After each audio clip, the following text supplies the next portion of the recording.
I think we stumbled into a little moment where, in between the police crackdown and a moment when the armed forces were actually moving in. So when we left this town, Litang, we on the single road that basically connects Sichuan province in China to Lhasa, we saw convoy after convoy, just an astonishing number of army trucks moving in. The People's Armed Police, who were the ones who put down or control such problems. We must have seen 200, 250 trucks, each one of them 30 troops, all armed with rifles, all in full combat gear, as a matter of fact.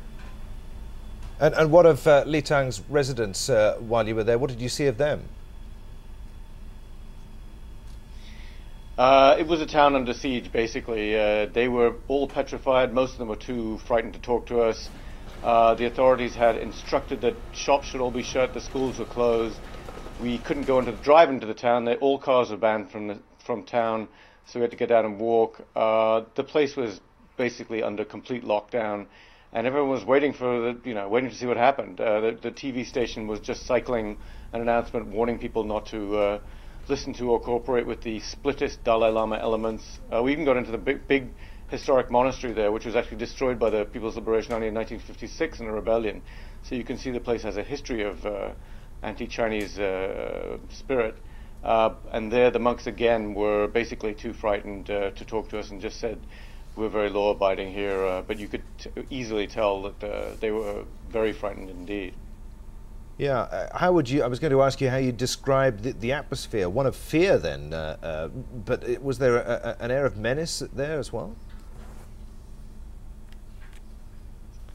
Absolutely. I'd say that, as I said, I think people were frightened and that they knew something was going to happen. And I think, as I say, when we went in, as we came out, there was this extraordinary sight of these convoys of trucks. So I think, as soon as we did, I think they were fanning out across that whole region, which, as you say, half of the population, the Tibetan population of China, lives outside of the borders of the Tibet Autonomous Region. 3 million of them, and 3 million inside. So that's a lot of people to cover.